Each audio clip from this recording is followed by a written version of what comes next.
Yeah, awesome. So this is something that I really love talking about in general, not just even in the scope of game, but just in the scope of life, right? I love words, I love talking, and I want to teach you guys how to use words in game, how to be more charismatic, and then hopefully like my little side goal from this is I hope every one of you loves language just a little bit more at the end of this too, right? So that's kind of what I want to do with you guys. So goals of this talk, number one, first of all, charisma and communication, it does start with an attitude. I'm going to teach you lots of skills, but the attitude, the desire to communicate in the right way, the desire to be charismatic, to captivate, matters as much as the skill, and without the desire, the skill will never manifest. And I'm going to teach you general communication and general like how to convey you for probably the first half of this, and then the second half we're going to deal directly with flirtation. Okay, so first half will be applicable to everyone. The last half will be more applicable specifically to girls. Although, interestingly enough, although you call it flirtation, there is a lot of like kidding and banter that still exists between men as well. It doesn't mean you have to have sex with each other, but you can still banter. You can still like kind of flirt almost with men. You can still have that wordplay. And then obviously we'll talk a little bit about language in general.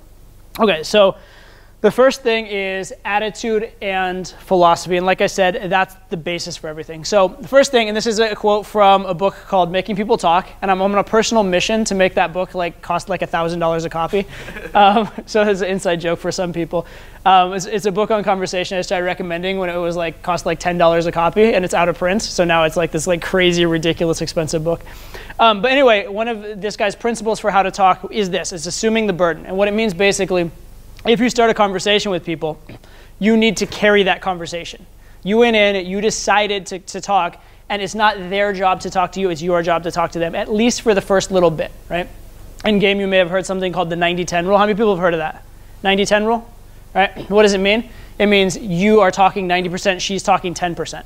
That's actually not the ideal scenario for a game. You don't want to be talking 90% the whole time, but you need to be willing to talk that 90% if she's not willing yet. You need to be willing to assume that effort.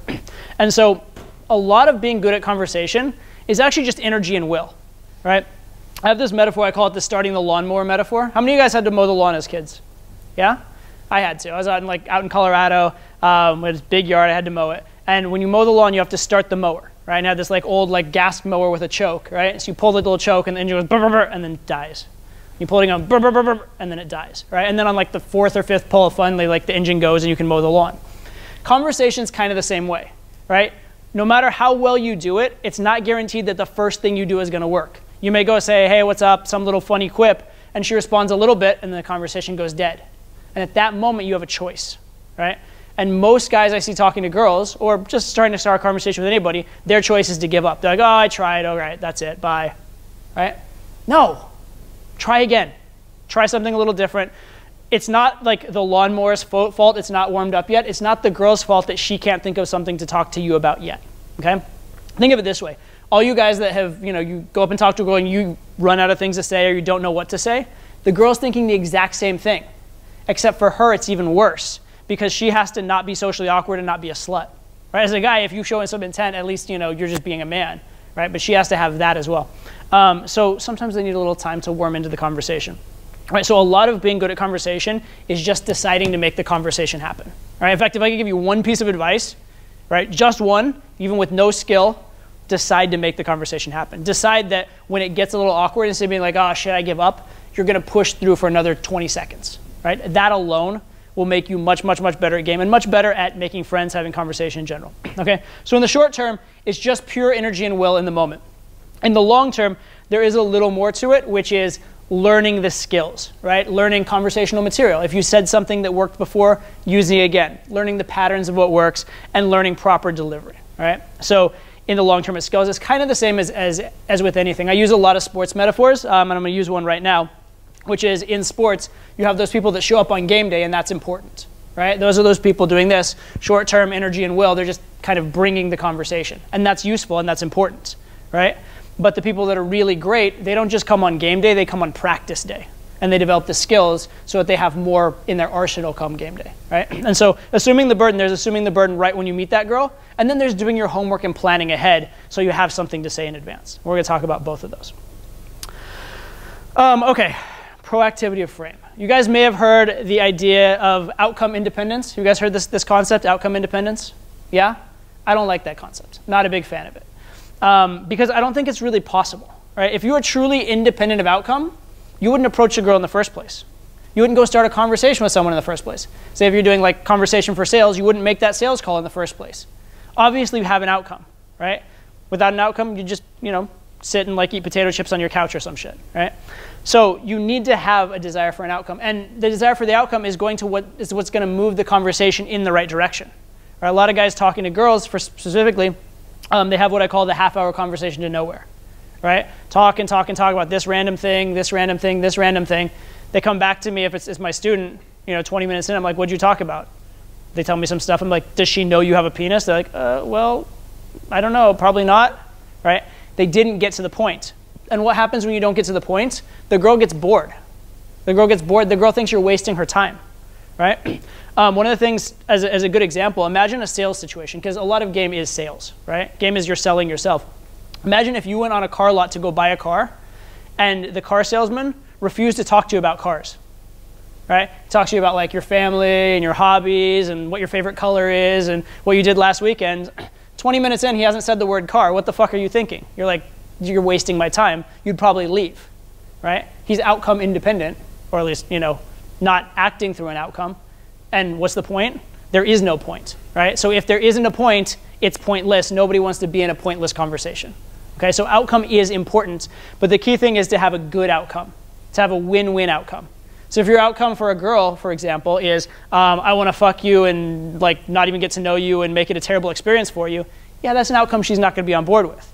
But if it's, I want to meet you and have a great time with you and get to know each other and teach you things and travel places and, have great sex, that's an outcome she can get on board with, okay? So you need an outcome. You just have to have the right outcome, right? But outcome independence, I'm not a big fan of. And there must be a frame to the conversation. Random conversation will lead to random results, which means poor results.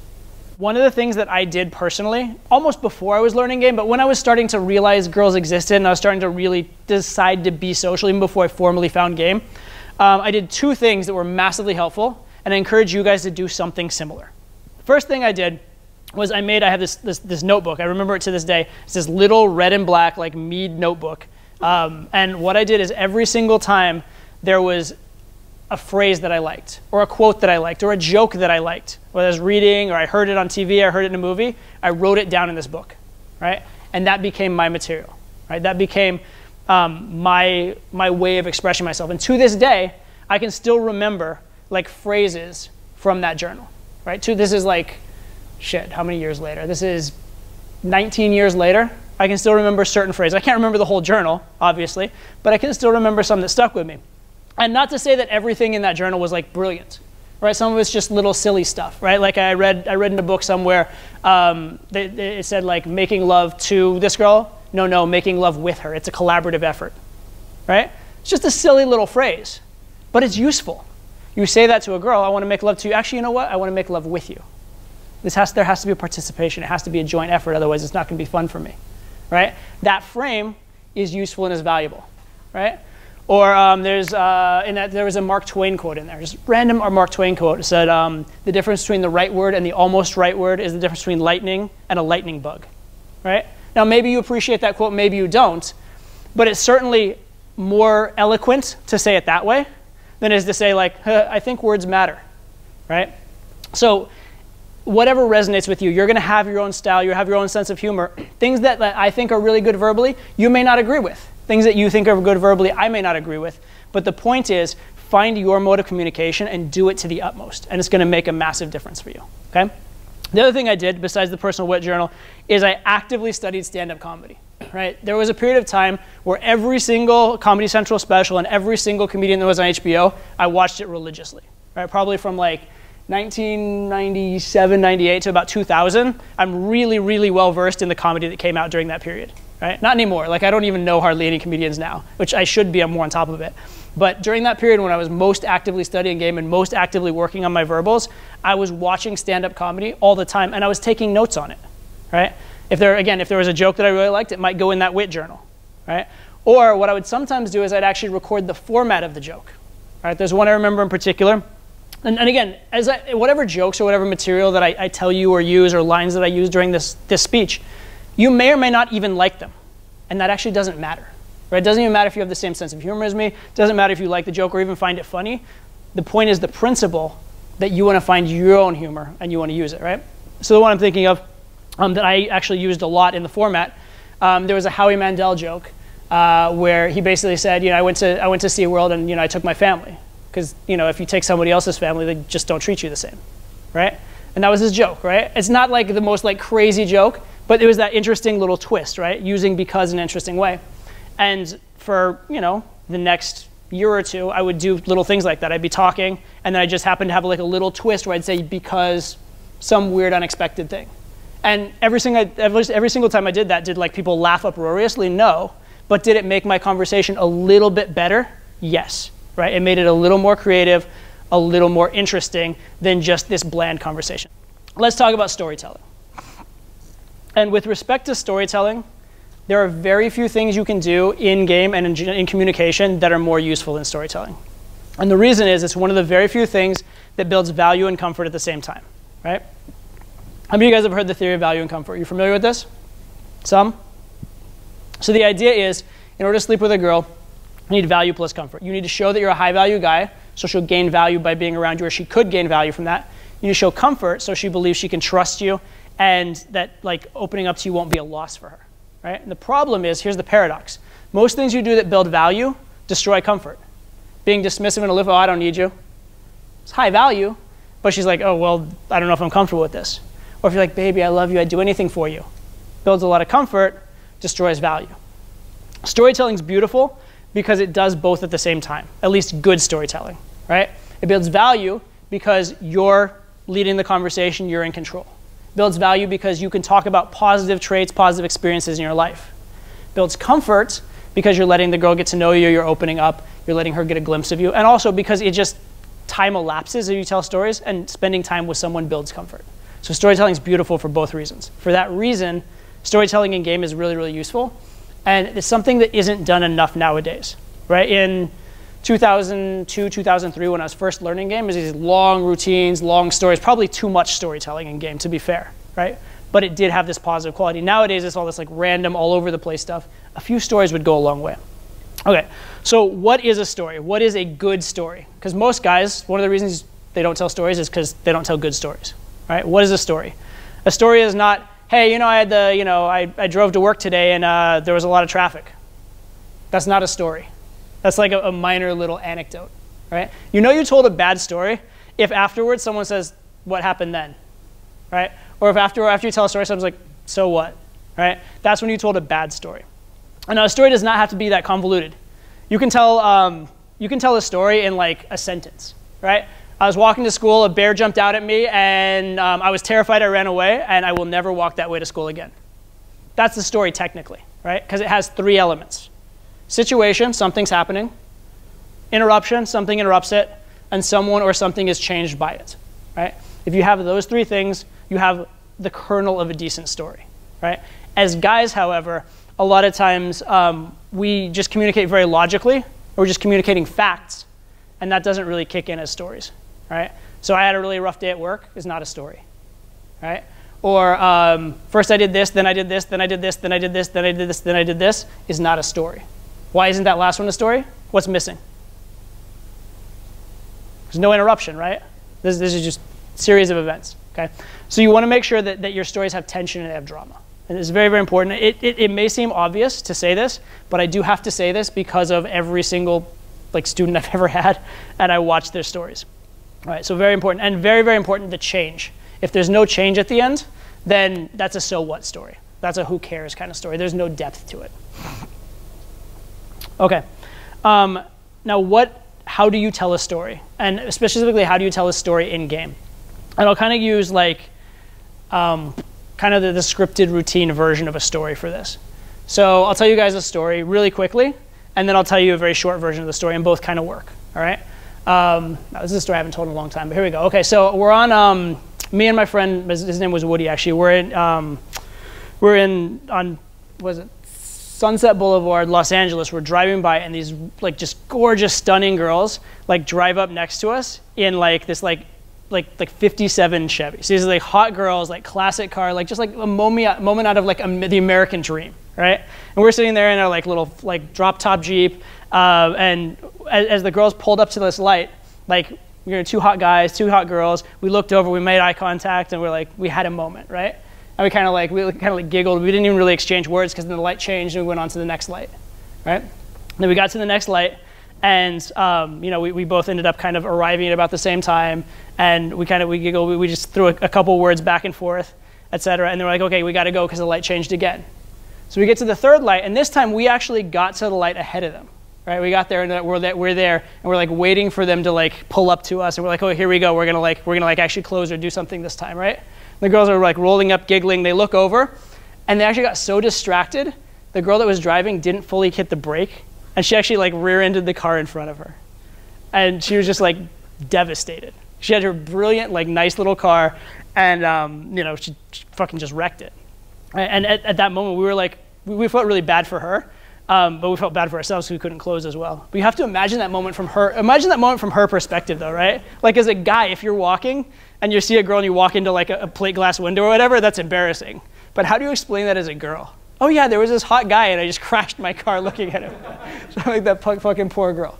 All right, so that's kind of an expanded story, right? And that's a story that I've told in set. I haven't told that for years, but it's a story I used to tell years ago in set. Now, what's good about it? There's a couple things. One, it conveys positive traits. Hot girls flirting with us, right? It's interesting. It's a little bit comedic. We'll talk later about the rule of 3 in comedy. I did that. We had three different traffic lights, right? So you're setting up a pattern, then you're interrupting it. There's a lot of good things going on there. However, let's say I wanted that story took, I don't know, a few minutes to tell, right? Maybe like, I don't know, we'll find out on the tape after. Those of you on the internet can tell me how many minutes it was, but a few minutes to tell. You could tell that same story in just a few seconds if you had to, and it would still have some impact, right? So, I was, on Sunset Boulevard in LA, these girls pulled up to us in this amazing, nice car, and at the first light, we flirted a little bit. Then we got to the second light, and like, we flirted and actually started talking. We're like, oh shit, things are going really well. We got to the third light, we got there just a little before them, and then they rolled up, and the girl, because she was focused on us, she forgot to hit the brake, boom. So now I told the exact same story, right? How much faster? That's probably like 1/10 the distance, 1/10 the amount of time to tell that story, right? So a good story can expand or contract to the situation allotted. And a really good story, if there's a lot to it, it can have like little segues, little takeaways. If you watch a good stand-up comic, right, they'll tell a joke that's basically a simple joke, right? But along the way, they'll do all this segue to this other story, the segue to this other joke, and they'll keep coming back to it. So the story can expand and contract to become, it's almost like an accordion, right? It just expands out.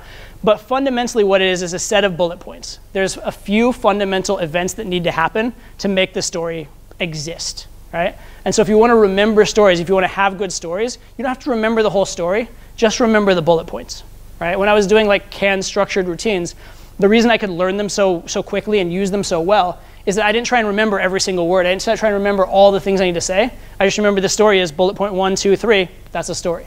Very, very easy to remember, okay? And then you can tell that same story in 10 seconds or 10 minutes. All right. And the secret to being verbally charismatic, the biggest secret I can give you is the specifics, okay? If I said to you, I ate a hamburger yesterday, is that an interesting phrase? Are you like captivated by that in any way? No? Some people are like, yes, Todd, because it was you eating it. No, whatever. All right, so that's not very good.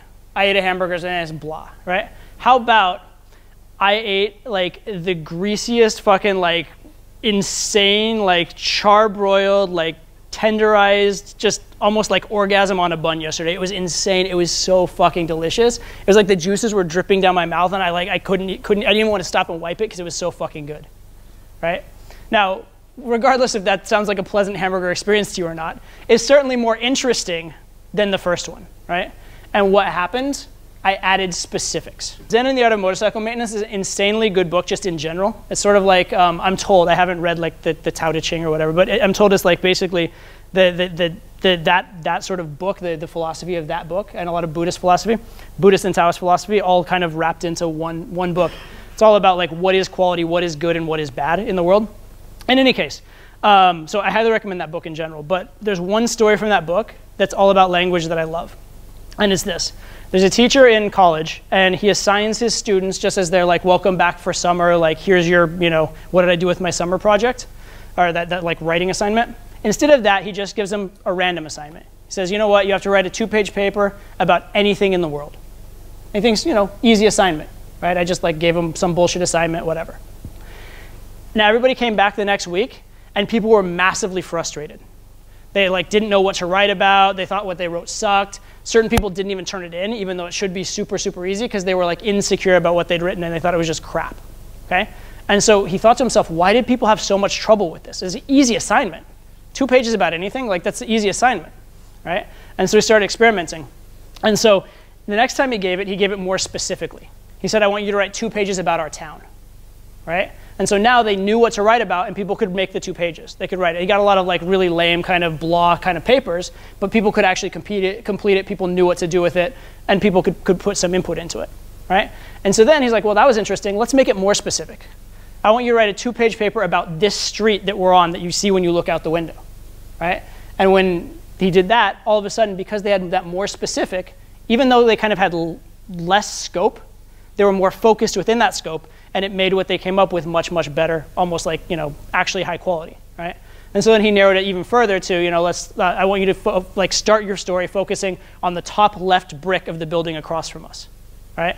Then by getting even that specific, he got actually really, really good papers back, okay? The point here is that there's sort of like breadth and depth. You can talk about a lot of things very little, or you can talk about a few things very deeply. And the thing that makes a good story, the thing that makes for good communication, it has to have some depth to it, which means you do have to get specific.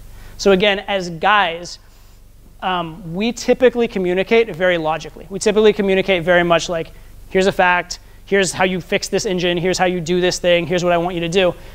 But aside from just the functional specifics, there aren't specifics. There's not emotional specifics. You're not putting yourself into it. You're not going deep on it, right? So in telling a story, this is another tip. In telling a story, imagine yourself there, right? So you have your bullet points, and then imagine yourself there. Imagine yourself experiencing it. Like you're telling a story, and remember, was it hot or cold that day, right? You're telling a story, and remember, like, was the sun in your eyes? You're telling a story, remember, like, what shirt you were wearing, right? Now, you may not mention it in the story, but the more you're actually putting yourself in that experience, the more real that story is going to become, right? And those little moments of realness are what are going to really make it work. All right, so get specific. And one of the best places for specifics is another tip for becoming more expressive and more charismatic. If you get a chance, take comedy. Take stand-up comedy, take improv comedy. Right? And improv comedy is great. How many people have watched improv comedy in like the last year or so? Yeah, some, a little bit. So there's something in improv that I never really liked that much, but it's useful for creating the scene, which is like kind of pantomiming different things, right? So you have like some object you can't see, and you're like playing with it and like doing whatever, right? When I learned that when I took improv comedy class, it was really funny because instead of just like opening a refrigerator door, right? They told you, imagine the right refrigerator. Imagine like, do you have to like clutch the door in order to open it? What color is the refrigerator, right? Is it like against the wall, or is there a counter here? The more real you're making it as you're playing it, the more real the audience is viewing it, the better it works as improv, right? And so the best improvisers, they're not just like holding a hammer. They're holding like a ball peen hammer with a tiny handle that's like really heavy towards the front end, right? And that makes it real, okay? So specifics make the story real. Specifics make it come alive. If you're not living the story as you're telling it, it's going to be very flat. It's not going to be very charismatic, all right? So get specific and live the story you're telling. So a lot of guys tell social proof stories, right? Stories to make them look good. And there's good and bad social proof stories. A good social proof story is a story that would have been good enough without the social proof elements. So that Sunset Boulevard story I told you guys, that's a funny story. It's an interesting story, right? If my story was just, hey, so the other day, guys, I was on Sunset Boulevard and these girls were really checking me out. It was awesome because I'm just the hotness, right? That's not a good story, and that's just bragging, right? Because it isn't a good story independently. So it is important that your social proof be mixed in with decent stories, because otherwise it will come off. Hey, the other day I was riding around in my yacht, wearing my like $3,000 like fucking shoes, and that's not a good story, right? The only reason that would be a good story is if like a dog shat on your $3,000 shoes and you were pissed off, then maybe the fact that they were $3,000 shoes is relevant. Does that make sense? So the braggy element or the high value element to the story has to mesh into the story, otherwise you are just bragging. The best ones are, here's some funny, interesting thing that happened to me, and then you ask yourself, what can I convey through it? Remember, situation, interruption, change, right? So what information can I convey? What change can I convey that's very interesting, right? Or how can I mold the situation to convey me in the best possible light? Those kind of things. Does that make sense? And so those elements should come out. Another thing that you can do with storytelling that's really useful is you can lead through storytelling, right? There's a story that it's an old school routine. I'll tell it very quickly because it can be very, very long, right? I'll tell you the very short version of this routine. It's called the 100% Perfect Girl Story. Right? Anybody familiar with this one? Yeah, a couple people? Okay. So basically, the very short version of it is this. There's this man and this woman, and they're at a marketplace, and they see each other from across the marketplace, and they start walking towards each other, and their eyes meet, and it's electric, and it's amazing. And they walk closer, and it's even more amazing. They walk closer, closer, closer, and they walk right past each other without talking to each other. And at that moment, they've lost that opportunity to meet each other. But then they both turn around, and they say hi to each other in that one special moment, and they start talking, and they talk, and they love it, and it's amazing. And they talk until the sun goes down. But now it's come to the end of the day, and they have to both go home to their families. And they decide to leave it to fate. Instead of exchanging information or trying to meet up again, they say, you know what? If we meet again, it was meant to be. And then we will get married, right? And so they leave, they go home, they go their separate ways. And then the next day, they both get up excited, and they go about their chores in the village, and they keep looking around the corner hoping to see the other one, but neither one sees the other one. And the next day, they wake up excited, and they do it again. And this keeps happening day after day, but each day they're getting a little bit less excited, a little bit less excited, until over a period of weeks, months, and years, they eventually kind of forget about it, and they give up. And then a plague hits the village. Everybody gets sick, and I'm cutting the story kind of short because I don't want to go long. Plague hits the village, everybody gets sick. Both the boy and the girl end up in a hospital, right? And they end up on separate wings of the hospital. And then one day, they're walking across the hospital, they're in different ends of the hallway, they walk towards each other, and their eyes meet. And they have this vague recollection of this feeling they had years and years and years ago. And they walk towards each other, and they walk closer, and they feel a little more, and they walk past each other. And this time, neither one of them turns around, they both go on with their lives, because too much had happened, and they were changed people, and the moment was lost, right? And that's the story that I tell in game, right? It's interesting because the girl thinks it's like, oh God, it's gonna be this happy ending, and they're waiting for it. And you tell this really devastating, sad story, right? And they're like, that's a terrible story. That's awful, right? They're saying, no, it's a beautiful story because here's the thing. Fate doesn't work by itself. You have to seize the moment. If you don't take care of your fate, if you don't seize opportunities when they come, the opportunities will be lost to you in life, right? And so I think it's a beautiful thing because it gives us control in our own lives, right? So in that story, there's a long-winded way to get there, but in that story, what am I doing? I'm conveying this idea of if I'm with a girl and things are going well, that we better take action on that. We better capitalize on that. She better come home with me tonight, or we better exchange numbers, or whatever, right? And so I'm leading the message I want to be the case through the story. But again, it's also a good story. That was also kind of an interesting story. It's not just like a blah story. The best way is if you just have a lot of stories. For example, I didn't come here trying to, I didn't plan on telling you guys the 100% Perfect Girl story. That was not in the script, right? But I happen to have that story in the back, and I told it to you guys. In fact, that Sunset Boulevard story, I wasn't planning on telling you that one either, right? Again, it's just one that I happened to have. There was a moment where it kind of made sense to illustrate a point, so I used that story, right? And that's, I think, the ideal thing. In order to do that, though, you have to understand the context. You have to understand what you're trying to achieve and where you're at, so you know when it's the right time. And in learning that, I think scripting stories can be useful, right? I will not underestimate the value of the fact that from about 2001 to about 2004, I was heavily scripted, and I was planning out what story goes where. Because having done that lets me know, what stories go where. So I think it really can go either way, but I think the long-term goal should be that you just have that abundance of material, and then it just comes up at the right time, right? That's also the most natural way, right? Because if you're planning on, I'm going to do this, and then this, and then this, and then this, you're not paying attention to the girl, and you're not adjusting to what's going on. Whereas if you're in the moment adjusting and you have all the stuff at the ready, now it's actually going to be more charismatic and better because it's going to have fit the moment, right? last kind of concept on that, which is unrelated to verbals, but it's very related to game, is this concept they say, yesterday's epiphany is tomorrow's crutch, right?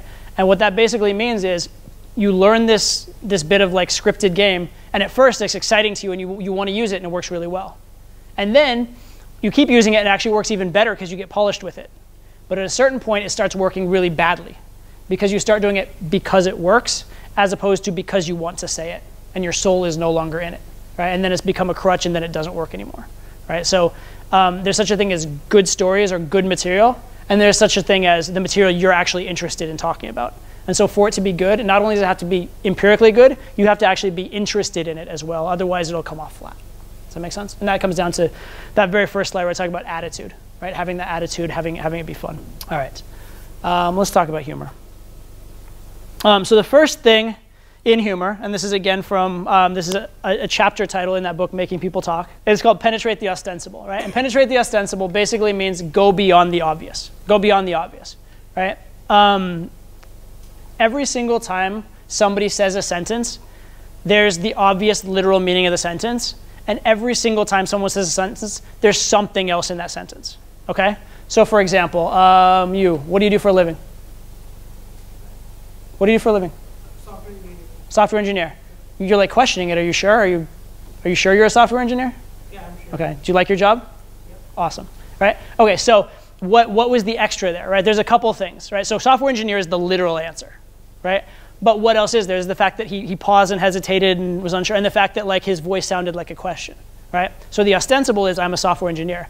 The beyond the ostensible is all the like non-verbals around it, all the conveyances around it, and that's an area that you could play on, you could tease. Does that make sense? The other thing is intonation, right? I'm gonna repeat a phrase to one of you, and I want you to repeat it back to me, okay? I didn't say you stole the cookie. Go ahead. I didn't say you stole the cookie. Okay, cool. Was the way he said it exactly the same way I said it? No, right? Slight different emphasis on slightly different words.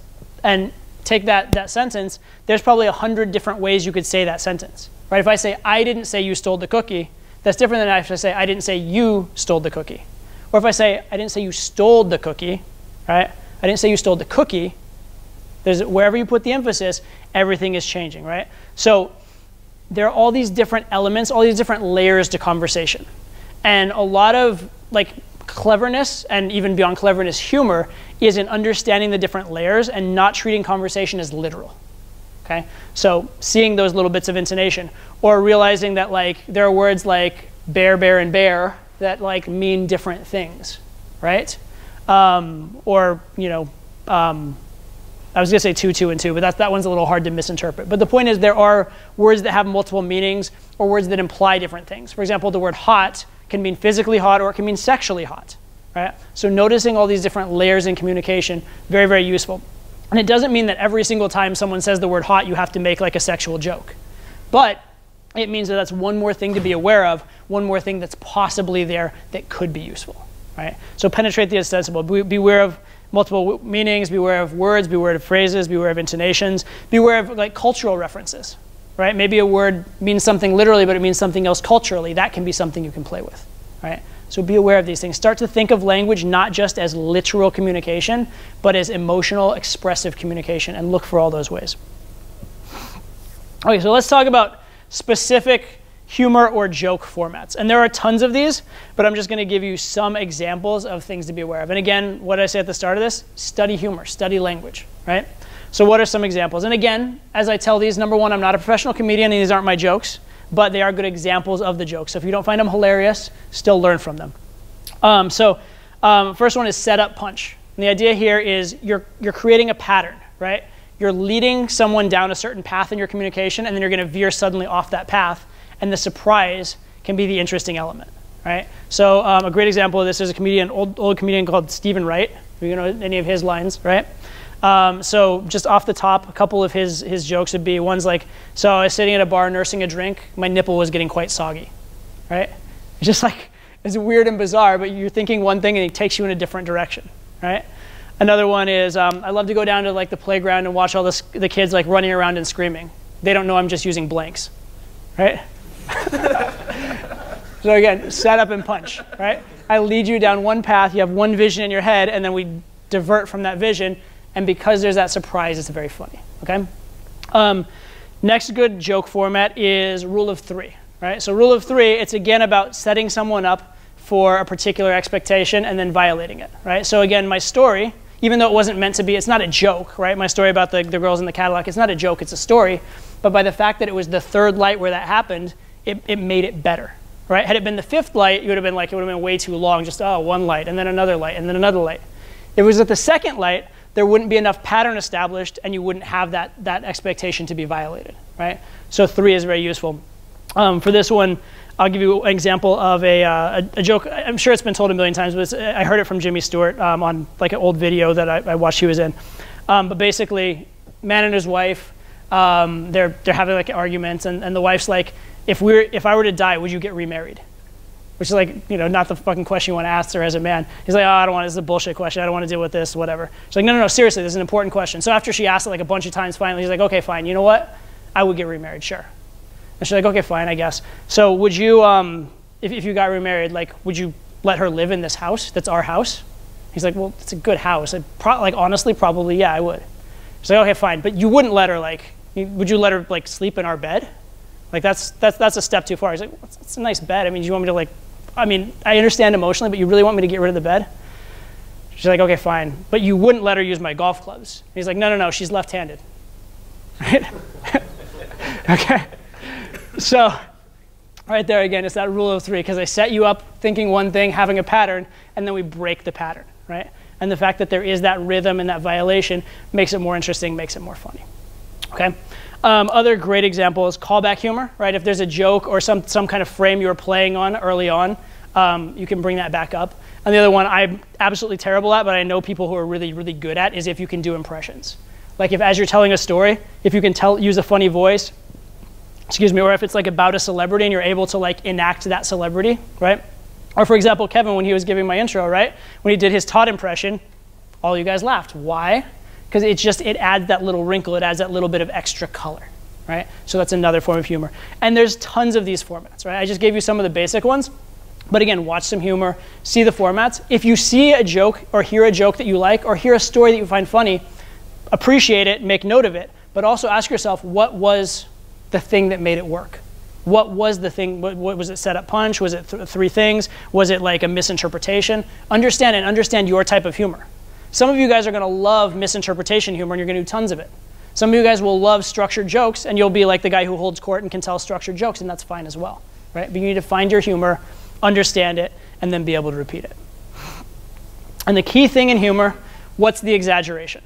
Jokes, the comedy, it's all about the exaggeration. Almost anything can be made funny with the right exaggeration. And that's what it really is. You're taking logic, you're taking a very mundane perspective, and you're twisting it in some way. So that's what humor really is. Finally, let's talk about improvisational comedy. When I learned improvisational comedy, I went to a school called Upright Citizens Brigade, UCB, and they taught a particular format which I really, really like for game, right? And what they taught basically is you're on stage, you're with someone who you're kind of playing with, you're making up a scene as you go, right? And at first the scene should be normal. You shouldn't go in and like try and be whack. You shouldn't come out and like jump around like a frog necessarily unless there's a strong reason to have started that way. It shouldn't just be for weirdness, right? But you start out this scene, and as you start interacting, what you're looking for is the first unusual thing, okay? First unusual thing.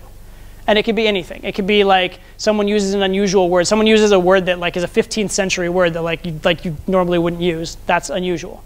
Or say you're doing pantomime. I had one scene when I was doing improv where we were getting like sodas out of a soda machine, and someone kind of like forgot their pantomime and just like reached into the soda machine and like grabbed something out. I'm like, holy shit, Superman, right?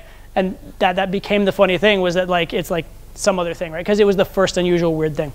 But you don't go in trying to be weird. You just go in observing what comes your way, right? And this is how I think in games. So when I asked you the question, what do you do for a living? What was I looking for? I was looking for the first unusual thing, right? And it could be a million different things. And it could be different with everybody. For example, you, hey, what do you do for a living? I'm a student. You're a student. Okay, cool. Cool. Oh, that's a good smile. You're very happy about being a student. You're very proud of yourself. Cool. So that's the first unusual thing. So I'm a student was pretty normal, right? But then when like he didn't know what to do and he like kind of, that's something unusual, that's something to play with. Does that make sense? And every single person's going to do something unusual. For example, hey, what's up, Todd? Nice to meet you. Pleasure to meet you. Wow, that's a very strong handshake. Thank you. Good. So that's maybe an unusual thing. If it was weak, that would be an unusual thing, right? So every single interaction, every single time, it's a little bit different, and it's something you can play off. Okay, so you're always getting information. Use it. But anyway, the format is, what's the first unusual thing? Justify it. Come up with some kind of explanation for it. And then expand it. Exaggerate it. Saying, what is the exaggeration? So for example, first unusual thing. So we went off the handshake, right? Strong handshake, right? Strong handshake. All right. So I'm going to explain it, right? So you're clearly trying to make up for something with that handshake, right? That may or may not be true, but that's my justification, right? So if this is true, what else is true? You're probably that guy that like walks down the street like body checking everybody just because he has a small penis, right? Right? So again, probably not true. Like I'm not like making fun of him, but what did I do? I took first unusual thing, give some kind of explanation of it, and then if this is true, what else is true? It doesn't have to be hilarious, right? Don't try and be hilarious, because if you're trying to be hilarious, you're just going to come off try hard and lame. Try and be interesting, right? And if you try and be interesting, sometimes it'll be funny, right? With him, funny. With him, it was just interesting and creative, and we move on. Does that make sense? But if I was trying to be like overtly hilarious every time, it'd be very, very try hard. It'd be very cheesy, very lame, okay? So go for interesting, go for insightful, go for witty, and then hilarious will happen sometimes. But if you go for hilarious and you're not like a scripted stand-up comedian, you're not going to hit hilarious most of the time. So I told you guys to watch stand-up comedians. And you're going to learn a lot about humor from them. But if you want to learn humor for game, there are certain stand-up comedians that are probably better than others.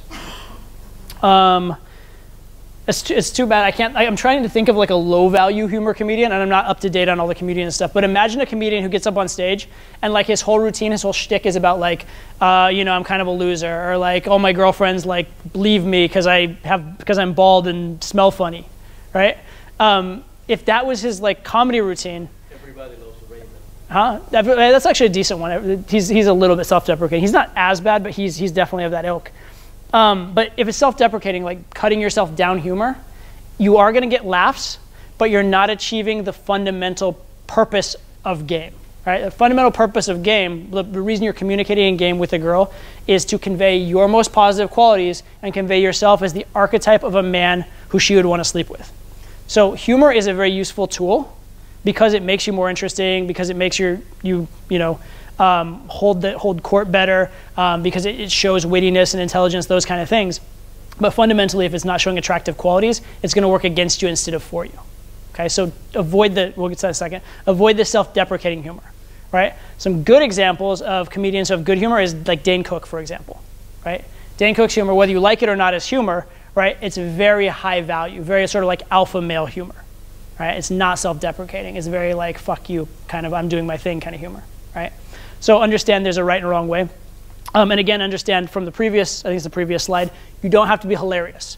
I'd much rather, in game, be kind of interesting and high value than be hilarious and self-deprecating, right? Don't become the clown, don't become the dancing monkey. That's not the way you want to go at all.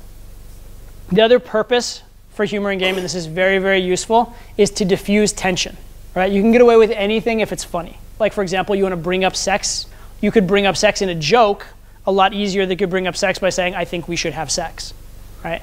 So the fact of humor and the fact of the distortion and exaggeration that is around humor is incredibly useful for getting through resistance. Humor, and specifically the reframe, is incredibly useful for getting over shit tests, right? Are you guys familiar with shit tests and reframing and all that kind of stuff? Yes? Okay, good. Good. That's one of the most useful applications of humor in game is exactly that, is misinterpreting and shit tests. It's all in like the intention and the interpretation. So for example, if I were to say, if I'm clearly a confident person and I say, we're not gonna have sex because I'd be disappointing, I'm like this, right? First of all, I'm disqualifying her for sex. And second of all, my overall way of conveying myself is very confident and very positive, especially if I have a like cheeky on my face, or like a little like cheeky grin on my face or whatever, right? That's very different than like, yeah, I'm such a loser, you probably wouldn't even want to hang out with me, right? Because there it seems like I'm serious about it. It seems like I'm depressed about it. It's not in good spirits. It's not like tongue in cheek, right? So a lot of it comes down to how your delivery is. And a lot of it comes down to the past circumstance. So if you walk up and your opener is, hey, I'm pretty lame, you probably wouldn't even want to talk to me, that's self-deprecating in a very bad way. If you've been hanging out with a girl for like all night and you've made out with her and you're talking about going home and she's like, I don't know if I should come back, and you're like, yeah, you know, I'm pretty lame, you might not want to hang out with me, right? In that moment, kind of like cheeky and cocky, and given the context that she clearly likes you, now it's disqualifying in the right way. Does that make sense? So it's all about like the frame. It's not like this is a word that you can't say or can say, or a phrase you can or can't say. It all depends on the overall perception. Basically, if she legitimately could believe you have low self-esteem, then it's self-deprecating and wrong and bad, right? If she knows damn well you're kidding, then it's totally fine, and it's just, you know, disqualifying or just being a little funny. Make sense? So that's kind of the distinction that I use there. I'll you and then you, yeah. So you said bring up sex in your joke. Uh-huh. Can you demonstrate an example? Well, actually, the one there is one, which is like, you know, you wouldn't want to. Actually, here's a good one. It's a line from a movie, because I take lines from movies a lot. There's a line from the movie Rounders. Matt Damon gets home from a long night of poker. He's, you know, wants to have like, you know, sex with his girlfriend who's just woken up and is about to go to law school. And she's like, no. And he's like, oh, don't worry, I'll be quick. You won't feel a thing, right? Right. So he's playing on sex, right? Normally that'd be bad sex, but in this case, it's a good thing, right? So he's using humor to address the sex thing as opposed to no, baby, please, can we? Right? So that's bringing up sex in a humorous way. The other one is the example I have a small penis, right? Joking about having a small penis, like a little wet carrot, that kind of thing, that old joke, right? That is joking about sex in a way to make it funny. So in general, in game, you should probably want to create tension more than diffuse it, right? But there are times when it's negative tension, right? There are times when maybe you've overstepped, right? So you went a little too far. That's a good time for humor, right? Or another thing is when you're just broaching a subject that like is really risky, you're still increasing the tension by broaching the subject at all, but you're lessening the risk by adding the humor, right? So I'm not a big fan of like trying to diffuse tension in the set in general, but lessening the increasing rate of it by adding some humor is a very good idea. Okay. Does that kind of make sense? Yeah. All right, let's talk about flirting. All right. So flirting, we'll give you the definition of flirting. Flirt, and I like this definition, to court triflingly or act amorously without serious intentions, to play at love, to coquette. Okay. The key thing here is triflingly, without serious intentions, play. Okay. Flirting is not a line that you use. It's an attitude that you use. Right. The line without the attitude is terrible. Right, I'll give you an example. A student that I had years and years ago, we taught him the classic flirty line, like, oh, you're kind of the bad girl, right? Here's his delivery. You are a bad girl. Without like a smirk on his face either, because he didn't find it funny, right? Okay, that's not gonna fly, right? So he said what's a flirty line, it's a correct game line, but he said it in completely the wrong way. There was no flirtation there, right? Meanwhile, I can personally, with the right kind of vibe, repeat back what the girl says to her most of the time, and just almost by repeating back what she says without it even being a good game line, just because the vibe is right, I can turn it into flirtation, right? I'm gonna go out on a limb here. I have no idea if I'm gonna be able to pull this off, but I'll try it. Someone say something to me, I'll try and repeat it back in a flirty way. Please don't give me something ridiculous to work with. I don't know if I can even pull this off, but I'm confident enough that flirting is in an intonation that I think there's a chance I can. So somebody give me something to work with. Say anything that you might say in game, or that a girl might say to you, or whatever. I hate your shirt. You hate my shirt? Right? Works, right? Give me something else. Yeah. I'm pretty sure a comet killed the dinosaurs. I'm pretty sure a comet killed the dinosaurs. Yeah. What makes you so sure? Yeah, you're pretty obsessed with comets. You're like long burning hot things flying through space. Sorry. Anyway. Sorry, anyway. That's maybe a bit far. But the point is, yeah, it's like back there. The point is, just by rephrasing stuff, you can add a flirty nature to it. Okay? It's in the intonation, it's in the playfulness, the willingness, more than anything. Right? And also, this is true for like physical flirtation, right? Like, pushing a girl away could be like shoving her off, which is not flirty, or it can be like, oh, you, and that is flirty. Okay? So understand that it's that playfulness more than anything. And we talked at the very start, Carrying the conversation, it's attitude first, technique second.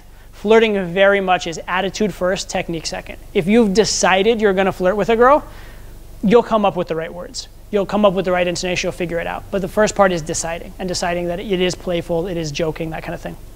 Okay, so flirting is an attitude first. Keyword is playful. Now push-pull is pretty much the fundamental core of flirtation. It's I love you, I hate you. I love you not. So you say the first thing that you think of, right? And then if the thing you said, the thing you thought of was positive, you're going to follow with a negative. If it was negative, you follow with a positive. If it's neutral, you follow with either one that you like, all right? So I see that you're wearing glasses. That's cool. That's awesome. It means that you're very comfortable with yourself, right? Does that make sense? So that glasses is neutral but maybe negative, right? So follow it with a positive, right? Or if I say you're sitting in a very tense way, I can tell you're very focused and trying to learn. That's cool, right? Or I can be like, you're very well dressed. Clearly you're making up for something, right? Does that make sense? So if it's positive, make it negative, negative, positive. It's neutral, it could be either one. You're wearing a black shirt. I fucking hate black. Only losers wear black shirts, right? A lot of people say, what's your opener? What do you say? You know what my favorite opener is?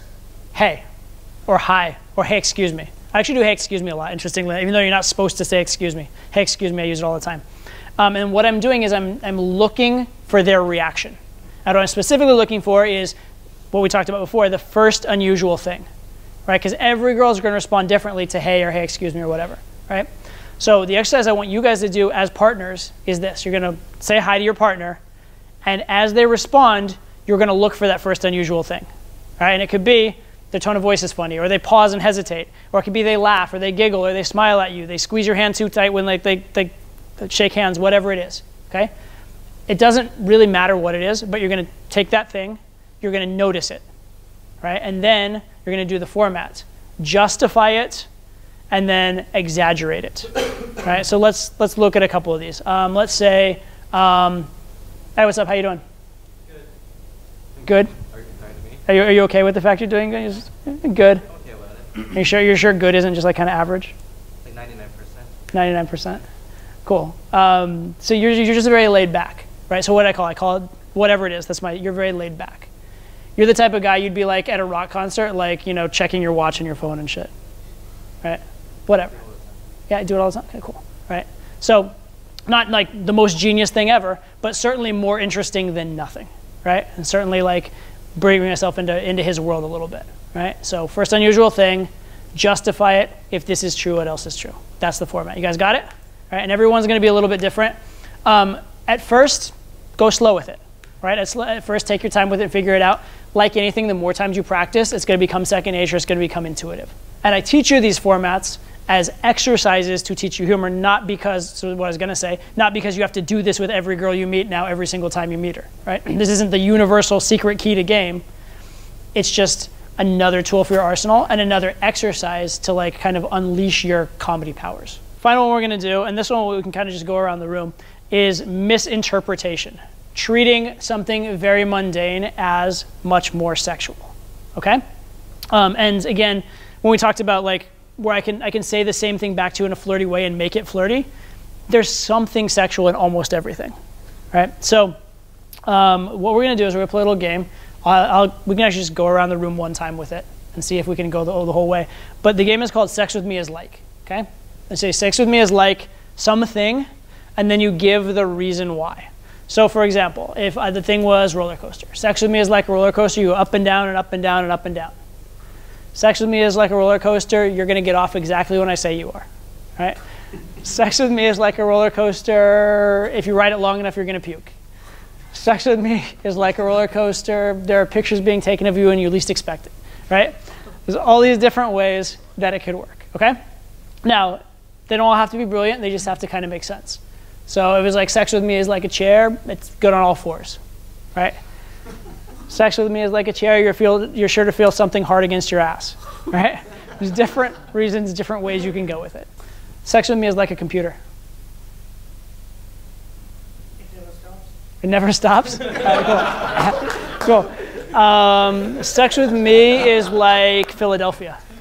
It sucks. It sucks. Misinterpretation. One, it's not that hard. It's the attitude and the willingness to do it.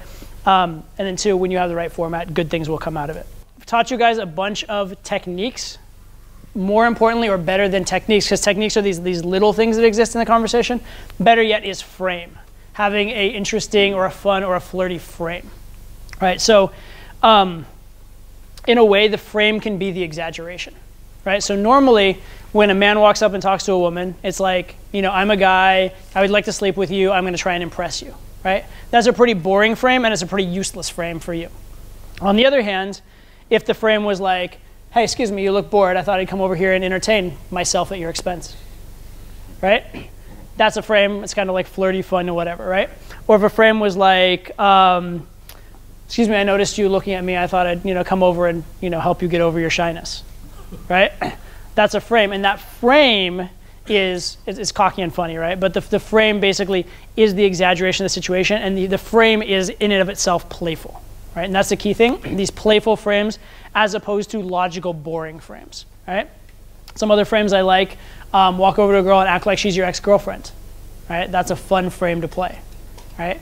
Or another one that's kind of fun is you walk over to a girl like, hey, excuse me, this girl's been chasing me all night, you gotta keep me safe. Like, just like act like we're having a fun conversation just for a second. Yeah, she's weird, right? It's fun, it's interesting, it's playful, it's out of the ordinary, right? You're getting away from, again, when I talk about penetrate the ostensible, get out of the boring, get out of the ordinary. Do something to make it fun, do something to make it playful. Now, again, do you have to do this every single set? No, right? You can totally go up to a girl and just do a normal approach, but these are all ideas. They're all things you can do, little wrinkles you can add to make it more playful, more flirty, more interesting, right? None are mandatory in and of themselves, but you have to have something in your set of this nature. So does this make sense, guys? So all these little techniques are great, little exaggerations, little flirtations, but how much better if the entire frame is the game, is the flirtation.